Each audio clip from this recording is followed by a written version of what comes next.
Good afternoon, all. Welcome to the Samvad talk on recent trends in spatial data science by Professor Uttam Kumar. The last talk in the theme of technologies by and for social organization. I'm Shivangi Garg with the branding committee, and I'll be introducing the speaker for the day. Professor Uttam Kumar is an assistant professor and Infosys Foundation Career Development Chair Professor at IIIT Bangalore. He holds a PhD in algorithms with geospatial data analysis from IISc Bangalore and worked at NASA Ames Research Center, California, USA. He has published 30 research papers in national and international journals, 6 book chapters, 53 papers in conference proceedings, and 8 technical reports. He has delivered 85 invited guest lectures and is the reviewer of 25 scientific journals. He has received several awards, including the Institute of Engineers India IEI Young Engineers Award 2016, NASA Group Achievement Award by NASA Washington DC, Certified Sentinel of Science Award 2016 in the Earth and Planetary Sciences, 5 Best Paper Awards, and the Young Geospatial Scientist Award 2011, New Delhi. Today, Dr. Kumar will be talking about the recent trends in spatial data science.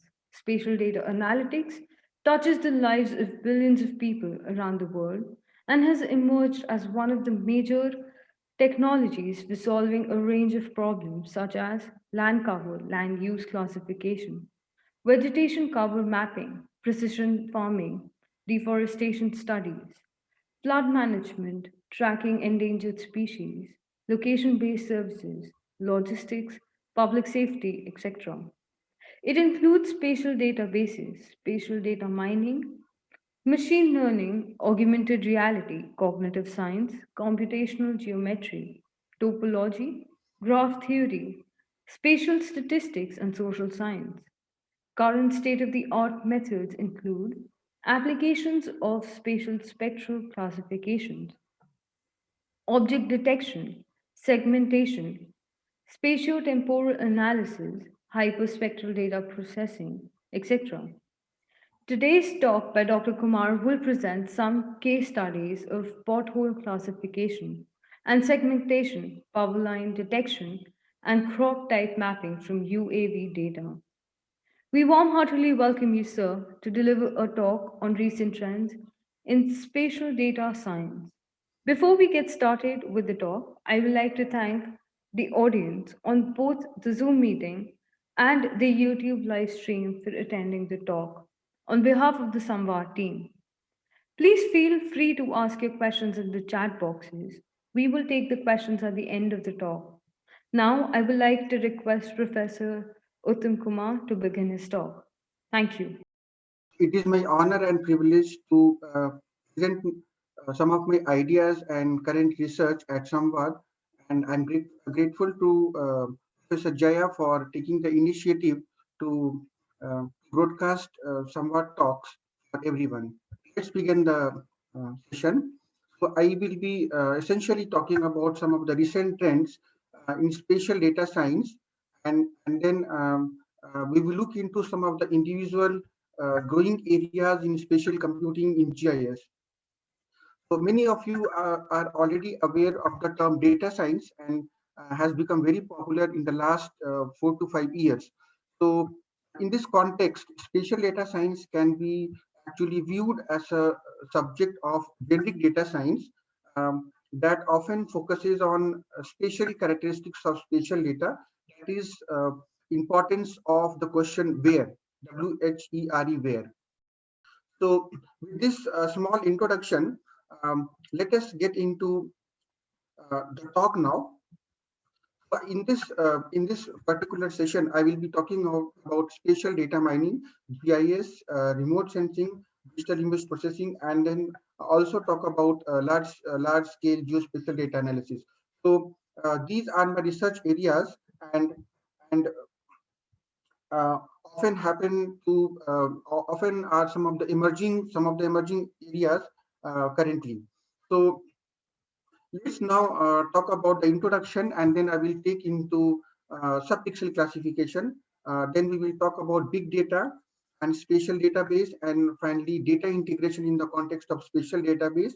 We will look into some of the nice developments in three-dimensional GIS and see how do we move away from 3D GIS to Google Street View. And in the final part of my talk, uh, I will emphasize on spatial computing, which is one of the emerging areas across the world, and we will conclude with some case studies and applications.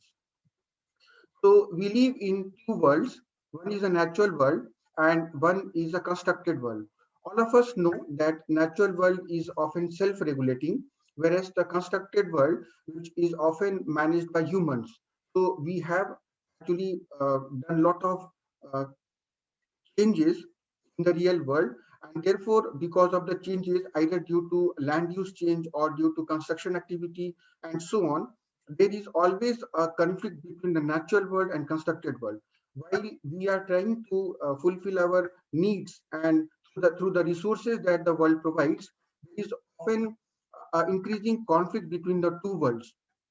Hence, we need some mechanism to see that the conflict is minimized and we are able to manage the constructed world well, as close as possible to the natural world. When we see the entire global picture and try to look at the context and the content, so we see that we can look at the whole problem as a global issue, or we can look at the problem at small communities. So we begin with smaller steps at communities. We see effects of changes or effects of bringing changes due to human activity on the world in communities, and then these smaller changes actually impact the neighborhoods, and finally some change is visible at the district level.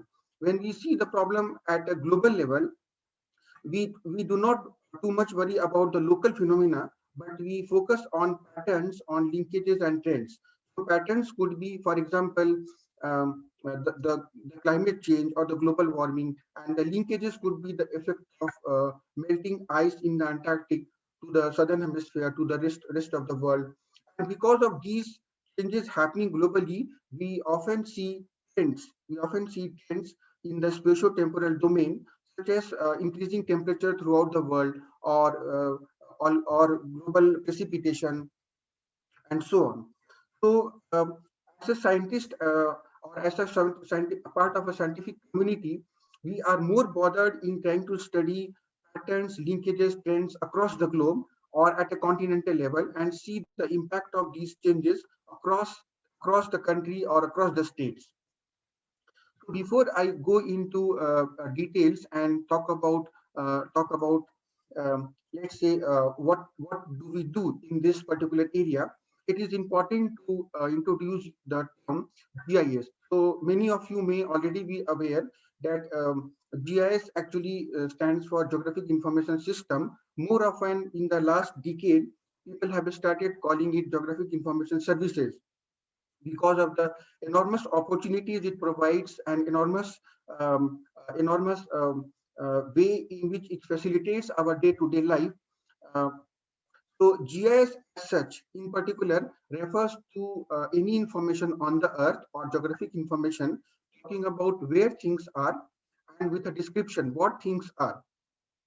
So we think of the entire world as layers of information, and these layers are often the thematic layers which are depicted in separate as separate information. As you can see in the picture here, we have layers of customers, buildings, streets, parks, and so on. So any entity and any phenomena on the earth can be represented in these separate layers. And overall, these layers, when concatenated together, they will mimic the reality or the real world. So what does GIS answer? So GIS answers a large number of questions, and typically some of the very interesting questions that we see and we try to solve in and around us are, for example, what is at given location, what is at a given location, and then this is often a locational question. Okay, For example, what exists at a particular location? Where is it? This is a conditional question. So this condition might be satisfied based on certain criteria. How has it changed? This is a trendy question, and this identifies occurrences of trends that have been changing across time. Then finally, which data are related? So this answers a relational question, especially highlighting the spatial relationship between objects and features. And finally, what if question? So this question is essentially related to model-based question. So we have models, we try to simulate that, and these models seem to generate alternate scenarios. Okay. So these scenarios, they help us in finding out, for example, optimum path, a suitable land, a risky area, and so on. So I would like to now go ahead and show you one example of a very small example of geographic phenomena where we try to answer what is at a given location, where is it, and how has it changed. So a small study of the city of Bangalore and its growth actually shows the three different questions along with the trends. So in this particular slide, you see a false color composite generated by combining the green band, red band, and near infrared band of the space-bound satellite data. And the extent of the data has been considered in a way that it covers more than the greater Bangalore boundary. As you can see, the airport area in the north, and then in the south, Electronic City, in the west, Hoskote, and in the east we have Neelmangla. Sorry, in the west we have Neelmangla, and in the east we have Hoskote. So in the south we have been trying to represent not only Electronic City but Bidati, Jigni, and Atibele, so that we are able to capture the entire space in and around the Bangalore neighborhoods, trying to see what kind of changes have taken place. As you can see in the picture here, this is a simple classified image of a vanilla machine learning algorithm, and the image has been classified into four classes: urban, vegetation, water, and others. And the red pixels in the image, they are the pixels that represent the settlements. So as we can see, with the time, the urban areas have been increasing in 2004, 2009, 2014, and 2018. This is a very simple example of how things change over a period of time, and then we try to look into the trends. Currently, visualization of geospatial data is a challenge, and people have been working on it. So for example, propose one way of trying to show the growth across the years using multiple shades of color. As such, each color may represent a change in that corresponding area. Data visualization is a very important topic and is often a focus of research currently in geospatial domain. Now, while trying to answer the things like what exists at a location, which location satisfies certain conditions, and how has the object or phenomena changed. So from the table listed here, you can see that urban area has increased, the amount of vegetation and water bodies have decreased. And urban area has typically increased to the order of 1794% in the last 4.5 decades. Now, the images what I had shown earlier were more of a hard classification where we attempted to assign one class to a pixel, and we assume that each class is independent of each other, and each class happens to be um, uh, equally likely and exclusive. So we now further move to the concept of sub-pixel classification and move away from hard classification. In practice, real world phenomena or any part of the earth homogeneous surface. Rather, it is a mixture of more than 2 to 3 classes. Okay, and as you can see in the picture here, you have a small landscape with 9 pixels. Each pixel is of 30-meter spatial resolution, and the idea here is to show that two classes often mix in a single pixel. So so when, let's say, you have one pixel being represented here at a 30-meter spatial resolution, and let's also assume that this pixel constitutes water marked as W, vegetation as V, and substrate or settlement as S. So using a traditional classification algorithm, it is most likely that the dominant class, which is vegetation here, will be assigned to the entire pixel. This is also called a pixel classification. Moving on, the actual situation on the ground is that only 20% of the area is settlement and 60% of the area is vegetation and the remaining 20% is water. So the belief that we have assigned 100% of the class to a pixel doesn't actually hold true if we try to match it to the ground condition. So the idea is, can we uh, can we formulate this problem as a mixture model and try to separate out the three classes from within a single pixel? This problem can become quite complicated if we assume that the reflected light or the radiated light from the Earth's surface is a non-linear mixing or mixes in a non-linear fashion. Assuming it to be a linear mixture model, the things can work very easily, but assuming it to be a non-linear mixture model, this can get complicated. What non-linear mixing means is that the sunlight approaches the Earth, hits different objects on the Earth, and then while being reflected back to the atmosphere, it might hit another object, such as a long tree or a high-rise building or aeroplane or a bird, and then may have multiple scattered before actually reaching the satellite. So the idea is that how do we model this kind of non-linear phenomena? Okay, so to simplify the problem, let's assume that in a given pixel we have more than one object as shown here, 1, 2, and 3. And in the second example, we have three boundaries of three different objects being merged or are being merged, shown as being merged in one single pixel. And in the fourth figure here, we see a linear feature, maybe a road or a canal passing through the pixel.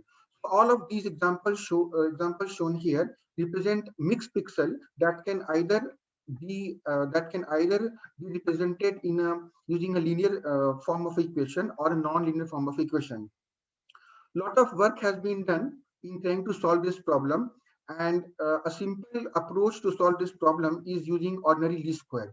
So we assume that given a single pixel, which might be represented by three different classes 1, 2, and 3, and may be present in a pixel in different proportions, we can represent this particular phenomena by a simple linear equation where y is equal to reflectance of this particular pixel location x comma y is the summation of the product of reflectance of class 1 into area of class 1 plus reflectance of class 2 into area of class 2 plus reflectance of class 3 into area of class 3. And we have a random noise eta. So alpha is a scalar quantity here, and the idea is that given the value of n member reflectance, we try to estimate the value of alpha, which is the proportion of the nth target material in this particular pixel. On top of this, we try to impose two constraints. One is a non-negativity constraint, which and other is a sum to one constraint, which says that all of the proportions of different classes when added together will be equal to 1. Additionally, this problem has been solved using least square, and this particular solution was proposed long back in 1992. For over 8 years, this was the only solution, and then this was the only solution. So the solution actually says that we need to minimize the norm of the vector, the reflectance y of the pixel, and the product of n member or the reflectance of object 1 into proportion of object 1, and so on. So the equation boils down to alpha happens to be the proportion of the nth target material, where E is the n member, so which is E transpose E inverse product of E transpose y minus lambda by 2 into 1, where lambda is given by this expression. And for a long time, this particular solution was the only solution available. When in 2000, Professor Chang from the University of Maryland proposed another theory from actually signal processing domain, where he says that orthogonal subspace projection might be another way to solve the same problem. So what he assumes that the mixing problem can be actually represented by a DU model, where D is my desired signal and U is my undesired signal, and then by maximizing the signal to noise ratio, we can actually try to estimate the value of alpha p, where p is my pH target material, and alpha p happens to be the estimate of the pH target material in a given pixel. For a very long time, these two were the only solutions available until in 2010 and 11, more approaches were proposed, which I will be able to show in the subsequent slides.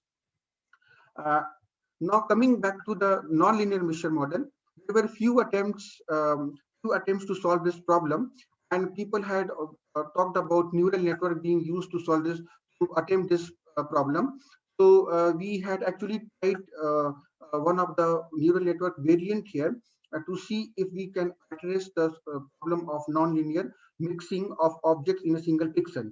So this is the multi-layer perceptron model architecture, and at the bottom, you can see the structural diagram.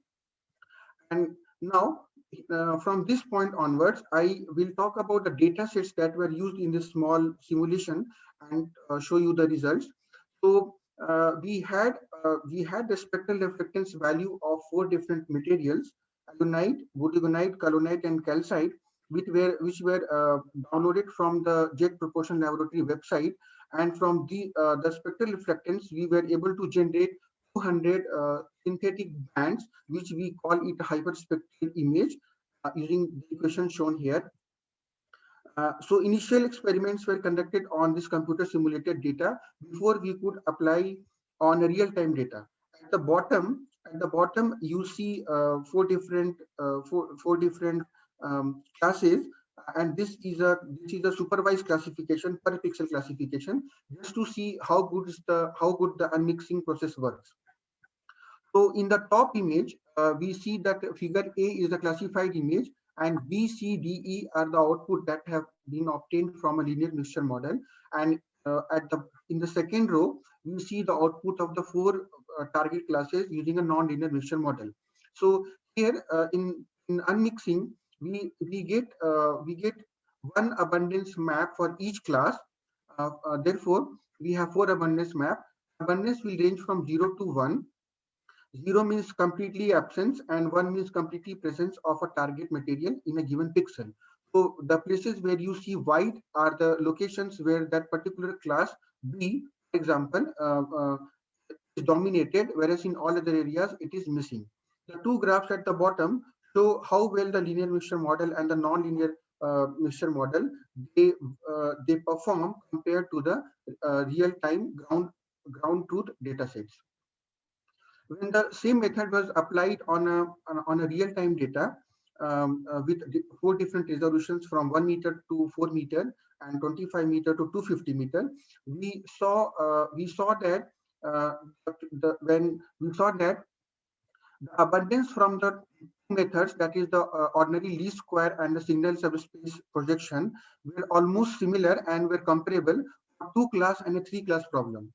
So now we moved on to solve a real-time data set. So this particular image here is north of the Bangalore airport, and it shows the Chikballapur town and the Nandi Hill area here. So there are 6 classes here: agriculture being shown by yellow, built up by red, forest by green, and then the area is also present with a wasteland and very scanty water bodies. So these are the 6 different abundance map for the 6 classes. We see that the white patches here, they correspond to agriculture, and the white patches here in F, they correspond to wasteland, which indicates that most of the area is dominated by either agriculture or wasteland. The forest area in Nandi Hills is being shown here, and the built-up area in Chikballapur town is being shown here. Next, the sources of errors were analyzed, and in 3 dimensions, where X and Y are the locations and Z axis is the magnitude of the error, where mostly the errors were below a threshold, except in agriculture and in wasteland, where there was a confusion between the 2 classes. because the agriculture lands, in the agriculture lands there were no crops, and those lands were actually fallow, so the exposed soil were very much similar to a wasteland, creating a confusion between the two classes. The accuracy was estimated using correlation and using RMSE, which shows that actually nonlinear mixture model forms better than the linear mixture model. And for both the computer simulated data and for the real-time remote sensing data from acquired from satellites, the performance of nonlinear mixture model was better compared to linear mixture model. Next, we move on to the area of big spatial data. Now, I would like to show that currently there are almost numerous satellites launched from various countries across the globe, and a lot of data are being downloaded on the ground station every day. There are a lot of international joint missions by different countries, and therefore the amount of data being gathered and ready to be analyzed is increasing day by day. As such, only in 2017, nearly 194th Earth observation satellites, commercial satellites, were launched. So the data being gathered by the different space missions will slowly turn out to be more than exabyte and zettabyte, and may also reach yottabyte. So as per an estimate, every 10 seconds, NASA downloads 1.73 GB of data from space, and every one day, it downloads around 1 terabyte of data. So as per the projection, climate change data may turn out to be 350 petabytes by 2030. So the bigger challenges here are how do we process such large data sets. Currently, very interesting projects across the globe are going forward in large-scale geospatial data analysis. Some of them are, for example, global vegetation, biomass, high-resolution climate projection, high-resolution monthly global data monitoring, trying to look at the drought, trying to look at the forest canopy, and then looking at Landsat processing, climate downscaling, the TRMM, which is tropical rainforest rainfall measuring mission, and so on. So, large number of projects are currently going on to look at these huge data sets. In fact, big data sets, and people have been involved in developing scalable algorithms that can be used to process these large spatial data. As such, one of the recent experiment by Facebook was trying to show 1.1 billion friendship on a world map, and this was obtained through spatial data clustering. So it is more of a heat map where you see the number of Facebook account holders spread across different continents and countries. Interestingly, India happens to be the largest holding the largest number of Facebook account holders next to United States. So spatial data analysis and classification and clustering is currently being used in all domains. Now here we present one possible way of trying to classify very large data sets such as global data that may turn out to be in several petabytes. So people have been proposing large number of algorithms for subpixel classification, which I was discussing a few minutes back. And recently, after 2009 and 10, other techniques like sparse regression and geometrical methods were proposed. So sparse regression was essentially proposed by a team led by Professor Bacchus Dias from University of Portugal, and later on, the geometrical techniques were proposed by Chinese researcher.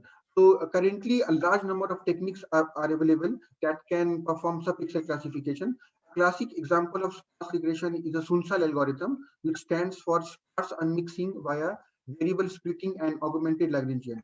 So the challenge again now is that how far these algorithms are suitable to classify very large data sets.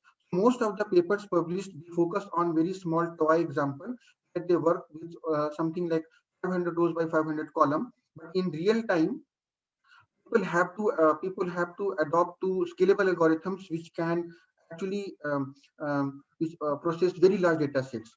So the approach of least square solution, which I had discussed earlier, had a limitation that it could not run or it could not scale well. So literature review suggested that This particular algorithm is slow because of the two constraints being run serially. So Professor Chang from University of Maryland then provided us the code to run this algorithm on larger data sets, but it failed miserably because of the very large execution time. We modified this algorithm taking hint from Lawson and Hanson book Non-Negative Least Square published in 1995 and try to impose both the constraints, that is the non-negativity constraint and sum to one constraint, simultaneously on the model, which is called fully constrained least square solution. So the concept of fully constrained least square solution was originally proposed by Hint and Chang in 2001, which we modified so that we can get execution speed. So to test this algorithm, we had actually played with a smaller simulated data and two different data sets of various terrain before actually applying it on a very large scale. So for a large scale, for the global data analysis, we considered three target classes: substrate, vegetation, and dark objects. Which substrate represents soil, sediments, rocks, and non-photosynthetic vegetation. Vegetation represents any green photosynthetic plant, and dark objects represent deep shadows or oceans or clear waters. Samples were collected from across the globe from 100 different locations, and these samples were then used to generate spectral reflectance curve for the three classes. The work was done by Professor Small and Christina Milesi from University of Columbia, and they published the paper in Remote Sensing of Environment about the various spectral values that they obtain using this experiment. So as such, these values are also available on this particular link for usage or for any particular research. Next, the data, some simulated data were generated with different noise variants ranging from 2, 4, 8, 16 to 256, and two different terrains, one representing agriculture setup and other representing urbanized setup were used to see how good these state-of-the-art algorithms were before being deployed on a large data set. So the results here indicated that the fully constrained least square method performed better compared to all other methods for these kind of landscape classification. And you can see here the graph of noise variance versus correlation coefficient and RMSE in member 1, 2, and 3, which is substrate, dark objects, and substrate dark objects, and the third one is vegetation. And the last graph here shows probability of success and SRE, which is signal to signal reconstruction error. In the unit here is used is decibels. So we see the performance of the various algorithms as and when the noise variance increases from 2 towards 256. So the study concluded that fully constrained least square is scalable, robust to noise, and also is faster in terms of execution. So the challenge here was now to handle such huge data sets, which had more than 8,000 scenes and roughly 224 billion pixels in 6 spectral dimensions. So this is the flowchart where we adopted unmixing with the fully constrained least square, and then actually gave it a hard bound values to as urban, forest, or farmland and water bodies, and then compared it with some of the published maps and published images by different agencies. Altogether, roughly 0.35 million scenes were used for execution. And here are the results. So the top one shows the global substrate, the second one shows the global dark objects, and the third one shows the global vegetation. In fact, we also computed the normalized different vegetation index for the same set of data and found that there is a very nice correspondence between the vegetation fraction here and the global NDVI here. It shows that the spectral values considered for the vegetation class using a global sampling was able to represent global vegetation fraction very well. Validation was done in a smaller area with 100 locations, and each location had 10 different sites. So altogether 1,000 points for each class, which shows that the proposed method actually produced an overall accuracy of 90%, of more than 91%, and average accuracy of 90%. And then the sources of errors were viewed to see in which class and at which location, which patch does the magnitude of error varies compared to a normal machine learning algorithm or compared to a published report by government. So we found that we had achieved accuracy of 91%, which was actually a 6% improvement over a normal classification algorithm and over different reports and maps published in different literatures. On a similar line, since this entire classification method was essentially to deal with hyperspectral image processing, so I will currently just highlight a few state-of-the-art methods that have been proposed to process hyperspectral data. In a hyperspectral data cube, we have each pixel in a multidimensional or higher dimensional space, where each pixel represents a high dimensional vector, and each entry corresponds to a spectral reflectance in either one of the wavelength between blue, green, red, and near infrared bands.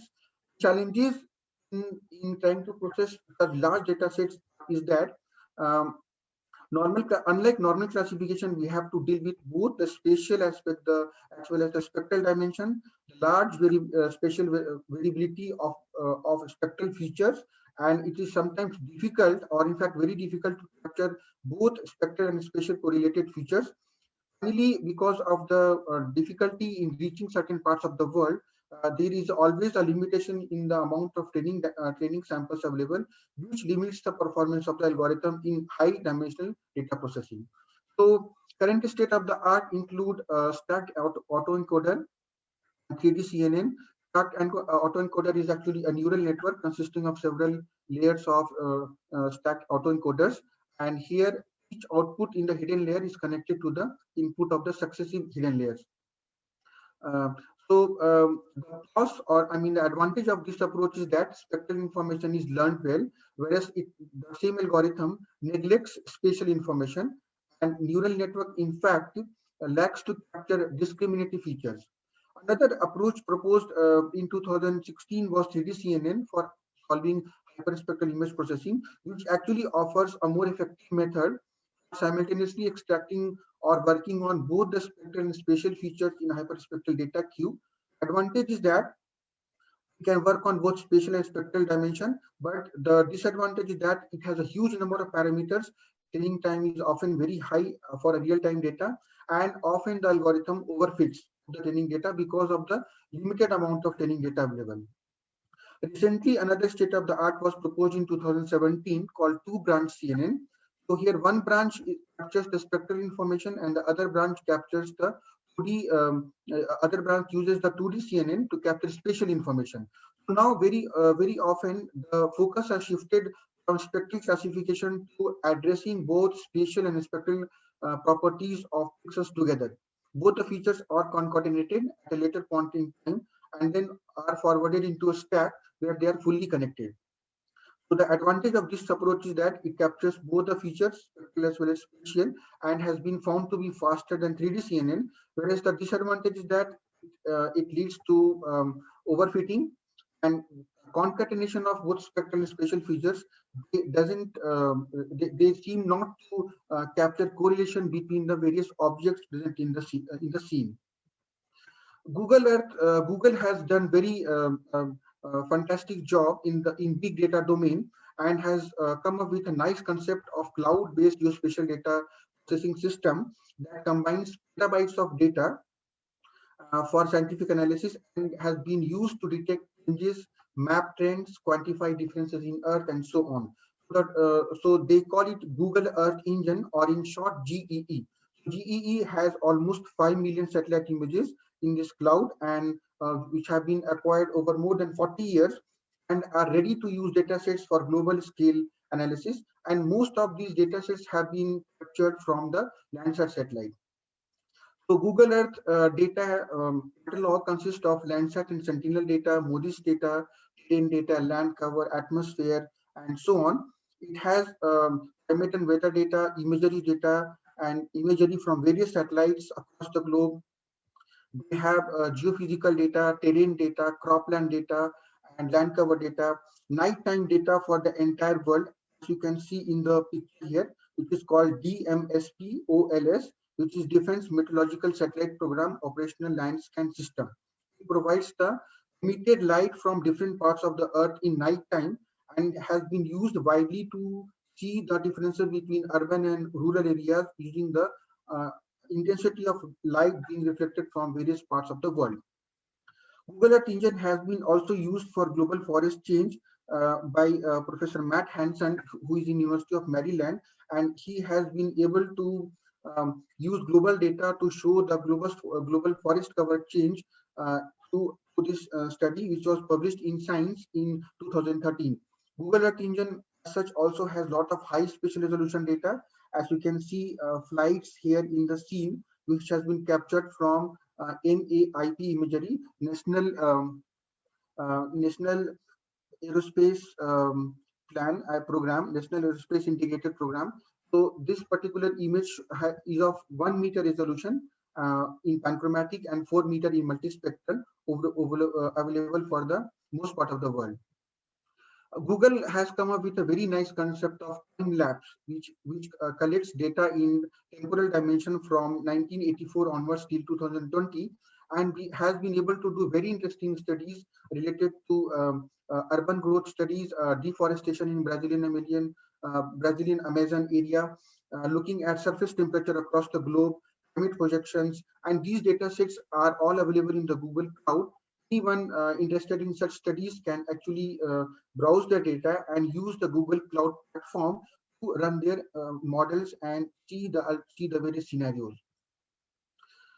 On contrary, the Indian contribution is the Bhuvan website. So Bhuvan currently is a geo platform developed by ISRO, and they have enormous amounts of data for all parts of the country, including the open archive data, the climate environment, the boundaries, the district boundaries, state boundaries, hydrological data, and any other data related to tourism, urban, rural, and so on.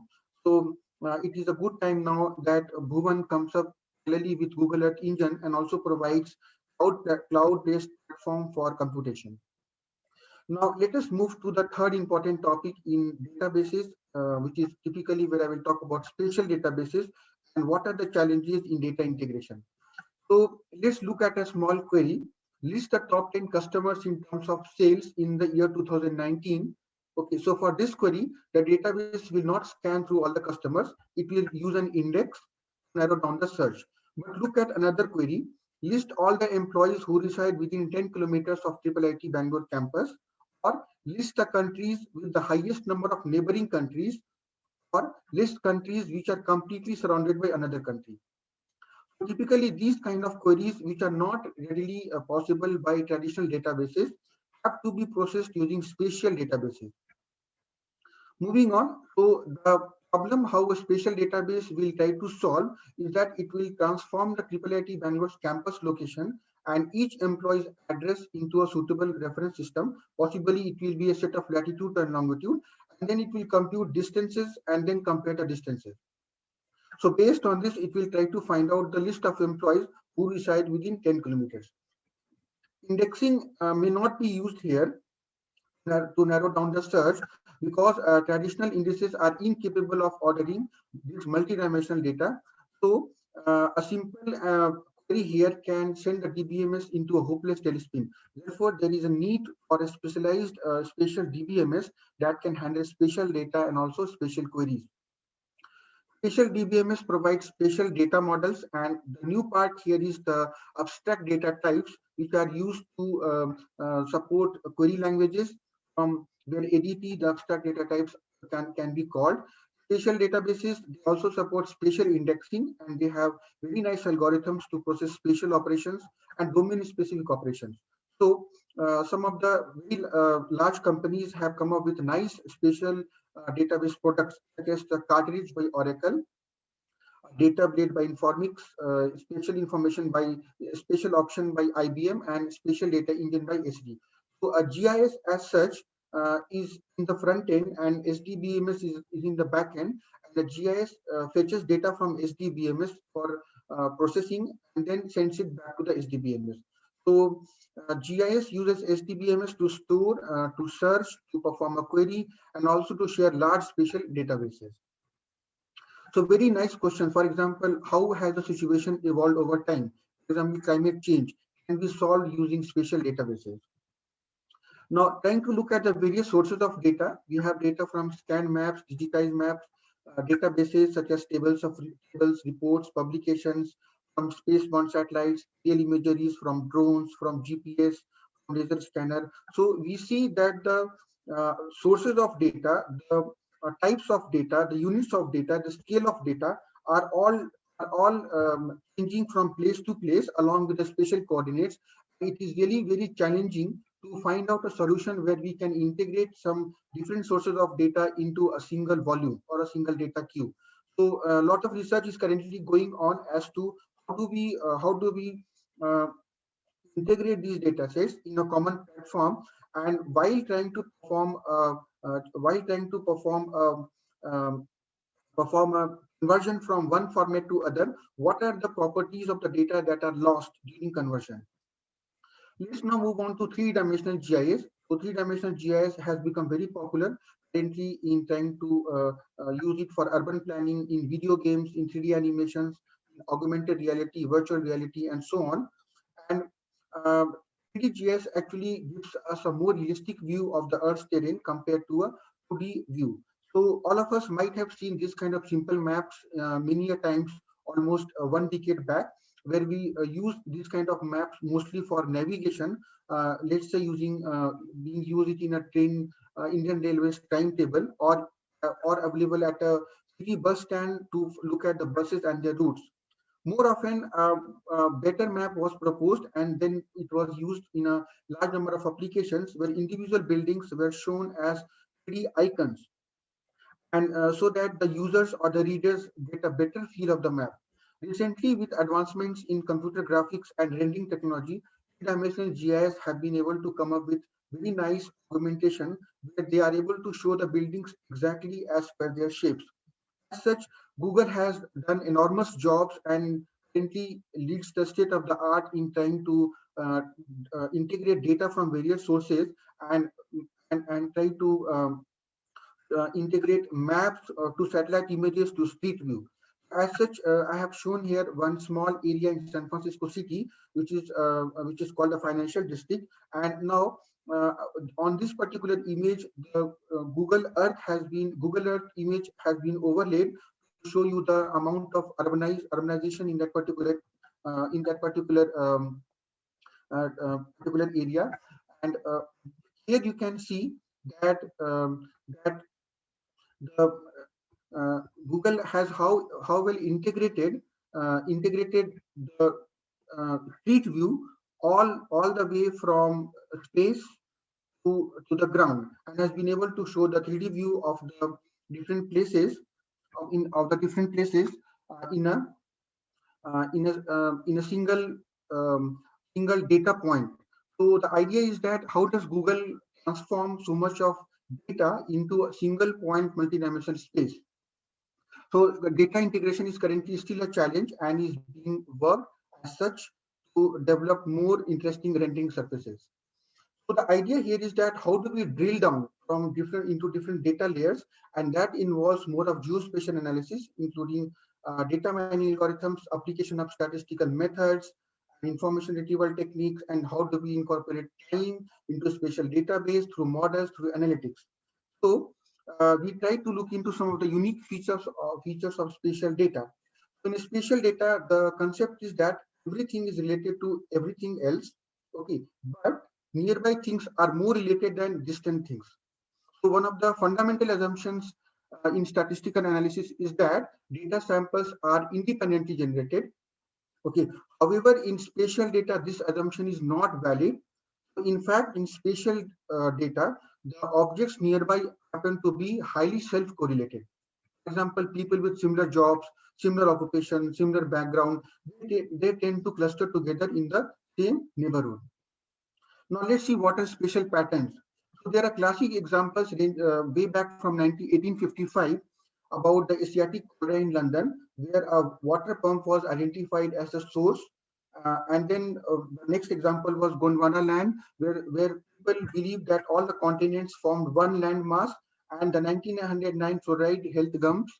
So here, fluoride was found in the Colorado River, and people who were residing next to the Colorado River, they had abnormally very healthy teeth. It was found that all the people who consume water from Colorado River, they consume fluoride, so they have healthy teeth. This was the example I was talking about. It was found that during the cholera outbreak, a physician, John Snow, tried to draw a map of that area and locate the hand pumps. So he found that the most of the deaths in that area were close to one single hand pump, and therefore his hypothesis of the uh, contaminated water was the source of cholera, and it was not the particles in the air that had led to this kind of disease. Later on, the Gondwana-Land's theory was also proved using various hypotheses. So all these phenomena, they represent some kind of a pattern, some kind of a spatial data clustering. We have recently seen a lot of very interesting maps in newspapers, in news, and so on about COVID-19 clusters, hotspots, and crime hotspots around the city. Large number of competitions in Kaggle, they focus on trying to highlight the crime hotspots and then accordingly deciding the number of patrols that should be made by the police in those regions. So spatial computing in this context has become really a very emerging area, and spatial computing touches the life of everyone, billions of people around the world, including all of us. All of us have used Google Maps, Bing Maps to travel from one place to another, and a little dot, for example, in your mobile phone shows your current position.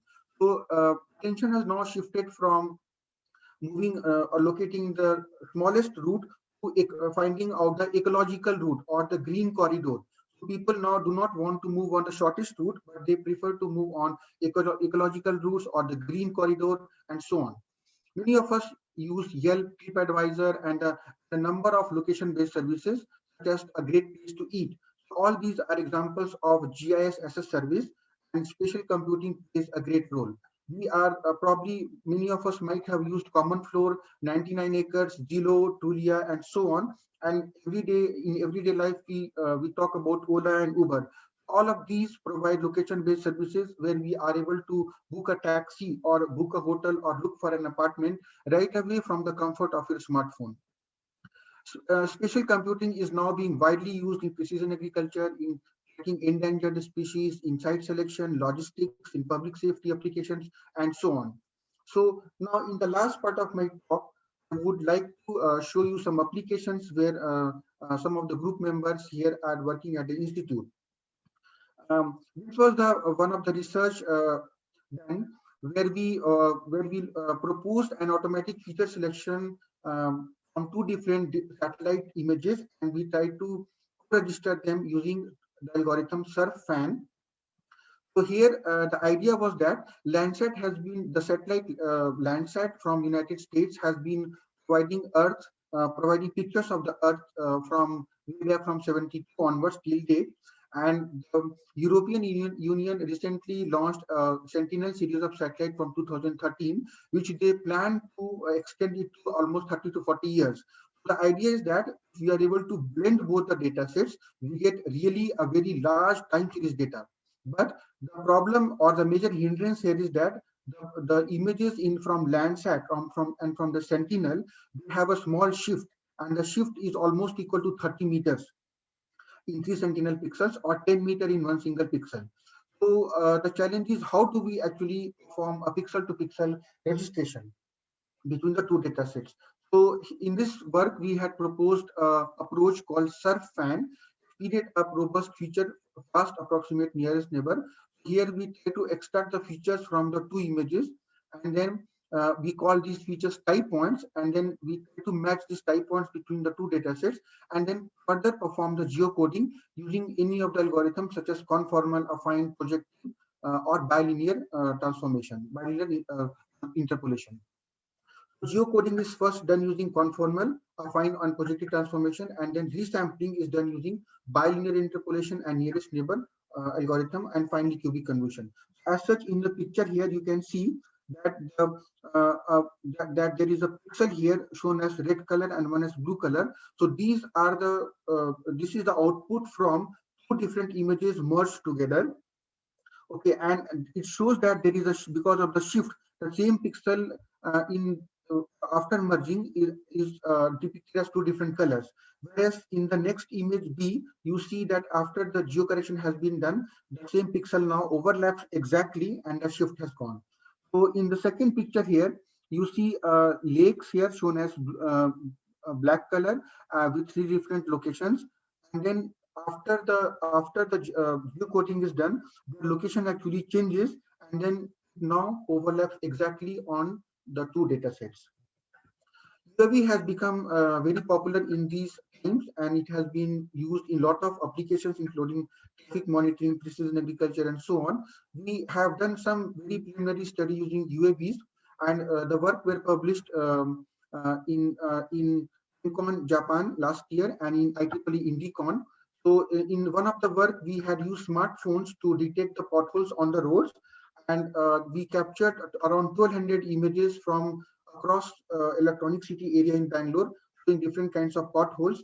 These potholes were annotated, and then we tried to segment them using some of the basic algorithms like MASK or CNN or UNet. So here you see the true positive images and the false positive images and the false negative images at the bottom. And here you see the predictions from the algorithm being highlighted in square boxes. So all the potholes have been shown. The algorithm typically suffers when there are too many potholes present around the road, and it's difficult to say whether the road has a pothole or there is a pothole on the road. So it becomes too challenging in such cases. So I will show you a video where we try to capture the potholes in and around the road. The basic challenge that comes here is the area outside the road or a garbage, which creates a problem because it is often classified as a pothole. As you can see here, as and when the mobile phone moves on the road, the potholes are getting detected and is being highlighted in the scene. So along with that, sometimes you can see the adjoining muddy area or the garbage is also shown or highlighted to be a pothole, which is often not true. So in one of the improvised method which we had proposed in the another paper, and I will show you the video in the next slide. We try to overcome this problem. So I will move on to the next slide. And here I will show you one animation where we have tried to detect potholes in and around the electronic city area, where there when it was a muddy, when it was a rainy day, and also a lot of mud present on the road. So here we see that the detection of potholes was better compared to the first case. In some of the works using UAV data, we tried to identify power lines from multispectral data. This work was carried out by our MTech student from Samsung, and they tried to see whether they could identify power lines from the images using convolutional neural network. It was presented in INGARS, Ahmedabad last year. So they adopted a unit architecture, and here are the outputs. So a major problem here is that most of the area captured in the UAV image doesn't have power lines. As such, they try to create an imbalanced data set. So we first divided the data sets into the scenes where we had power lines and no power lines, and then we rejected those areas which didn't have any power line. As you can see in the image here at the bottom, power lines or high transmission cables are highlighted. And then in this image, you can see the original, the predicted, and ground truth taken from several different locations in a large number of UAV scenes to show that actually deep learning is quite capable of extracting power lines from very dense backgrounds. In one of our latest work, we attempted a crop classification. So we initially began with just three classes: cotton, maize, and others. And this was trained using deep learning algorithms, and we try to segment the presence of different crops from the individual scenes as highlighted here, and we could achieve almost 97% accuracy. So these were the small learnings from the UAV data analysis, and we still have to try it on more number of scenes with accurate ground truth to see how good they perform on real-time data sets. Let's now conclude the talk by looking at some of the research opportunities and challenges. So given that we have enormous amounts of data coming out from different satellites, specifically the Indian remote sensing satellites that have been doing marvelous job in the last 1 decade. And with the coming of Cartosat 2 data at 60-meter resolution from 0.45 to 0.85 micrometer at 10 bits per pixel, objects are now very clear and are at par with the best images provided by Google. And with the Cartosat 3 launched in November 2019, we have reached almost state of the art in terms of spatial resolution, where the panchromatic image is of 0.25 meter, that is 25 meter, and multispectral data of 1 meter. So the image here shows the actually the beauty of the Cartosat 3 data launched by ISRO. On the top left, you see the Google map of Palm City Gardens in Qatar. On the top right is Bing Maps Bing Maps by uh, top right you see the Bing Maps. I think Bing Map is from Microsoft. On the bottom left is the Cartosat image from ISRO, and on the right is the Apple Maps. So Apple has again invested a lot of money in trying to work on maps, developing maps for their iPads and iPhones, and it is really a great time for all of us to claim that Cartosat 3 data launched by ISRO is better than Google Maps, Bing Maps by Microsoft, and Apple Maps, and we are currently leading the world in terms of clarity, in terms of resolution. So even while talking about the GPS, which is widely used in spatial data analysis, while trying to navigate from point A to point B or any other scientific studies, India has now its own GPS, which is called NAVIC, or from the program Indian Regional Navigation Satellite System. And NAVIC actually means sailor or navigation. So initially, a plan of satellites, 7 satellites to be launched was achieved in 2018, which might be increased to 11, and accuracy is expected to be less than 5 meter. So the challenges now here are we have investigators, hundreds of investigators, in fact, trying to they spend a lot of time dealing with the data and how to download the data, how to get the data. So in the process, because of lesser coordination, we end up with redundant storage, processing facility, and it is in very large computing budgets. Moving data from one server to another is expensive and time consuming, and also the knowledge shared or the codes or workflows still is in its infancy. So we need a collaborative movement where we can visualize spatio-temporal data. We need techniques for visualization. We need techniques to store large volumes of data and data management. We need scalable algorithms for geospatial modeling techniques. And people are still working on developing robust machine learning algorithms and to work on problems such as complexity, noise, working with very less training samples, at the same time achieving very high accuracy, and still the handling multi-resolution data, multi-temporal data poses challenges. At the same time, it is great if we can promote the usage of free and open source software for geoinformatics, which can reduce our dependency on proprietary softwares. So the current trends in spatial data analysis, spatial data science, in fact, is the spatial spectral classification, object detection, spatial feature recognition using deep learning techniques, and such as YOLO, Facebook AI research algorithm, Facebook AI algorithm by Facebook research, spatio-temporal analysis, hyperspectral data processing. In terms of application, people have now started working in precision farming, precision agriculture, deforestation, spatio-temporal studies, wildfire, and very recently SAR data analysis has achieved a lot of attention from everyone across the globe in the scientific community. So I would like to thank all my supervisors and all my mentors who have been there to uh, uh, study more and more and gain a lot of experience working with these data sets.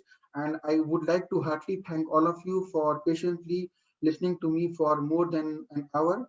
And with this, I conclude the talk, and I would welcome any questions from your side. Thank you, Uttam. It was a fantastic talk. A big hand for you. I'll leave the floor open for questions. In, we can take the questions directly as well. So you can unmute yourself and ask Professor Uttam. Professor Uttam Chandrasekhar here. Yes, sir. So thank you. That was a wonderful presentation talking about multiple aspects of geospatial data.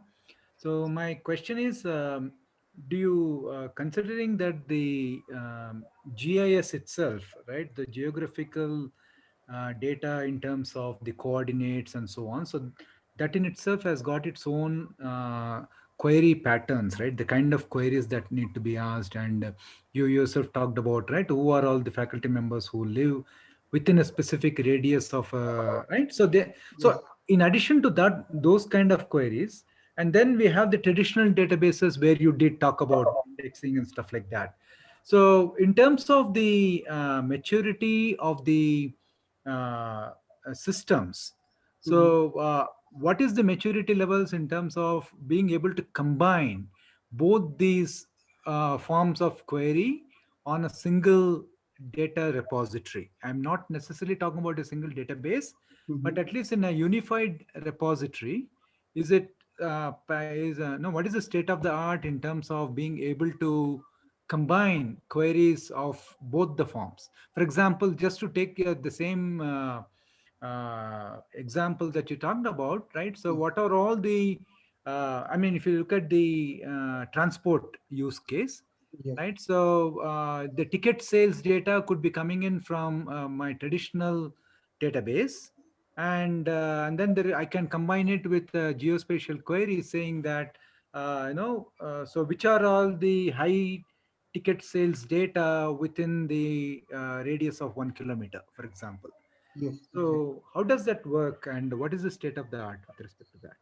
Yeah, so currently, some of these softwares that I had talked about, such as the one by Oracle and PostGIS, they support import of traditional database or traditional data sets, which are often non-spatial in nature.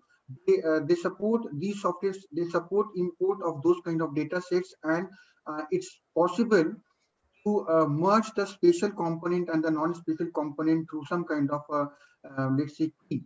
And currently work is going on in improving the algorithms, especially in terms of retrieval. For example, when trying to look at